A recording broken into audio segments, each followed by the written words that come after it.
ఇప్పటికే పాత టీచర్లు వచ్చేసరికి ప్రభుత్వ పాఠశాలల్లో పనిచేస్తా ఉన్నారు. ఇక కొత్త టీచర్ల నియామకాలు నెల గూడా అవ్వలేదు ఇంతవరకి జరిగి. అయితే ఇప్పుడొచ్చేసరికి ఏంటంటే వాతావరణం, అది గూడా చలికాలం వాతావరణం వచ్చేసరికి మారిపోయింది.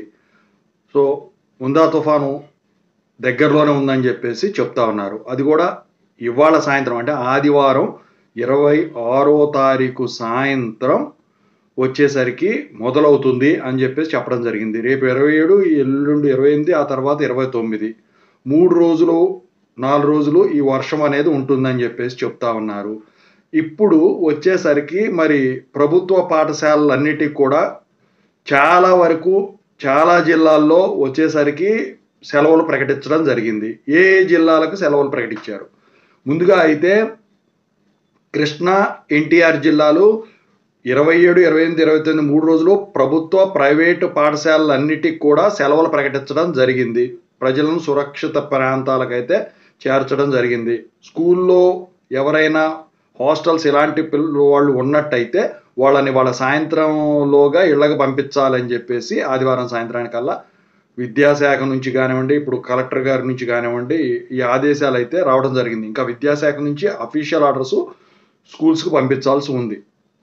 అయితే గోదావరి జిల్లాల్లో కూడా ఈ సెలవు ప్రకటించడం జరిగింది. నెల్లూరు జిల్లా, తిరుపతి జిల్లాలో కూడా ప్రకటించడం జరిగింది. బాపట్లలో కూడా సెలవులు ప్రకటించడం అయితే జరిగిందనమాట. మొత్తానికైతే ఈ 3 రోజులు అందరికీ స్కూల్సు హాలిడేస్ ఇవ్వడానికైతే ప్రభుత్వం నిర్ణయించడం అయితే జరిగిందనమాట. ఎందుకంటే వర్ష బీభత్సం అనేది ఎక్కువగా ఉండేదానికి ఛాన్స్ ఉంటుంది అని చెప్పేసి వీళ్ళు చెబుతా ఉన్నారు. మరి మీ స్కూల్లో పాత టీచర్లైనా కానివ్వండి, కొత్త టీచర్లైనా కానివ్వండి సెలవులు ప్రకటించడం జరిగిందా?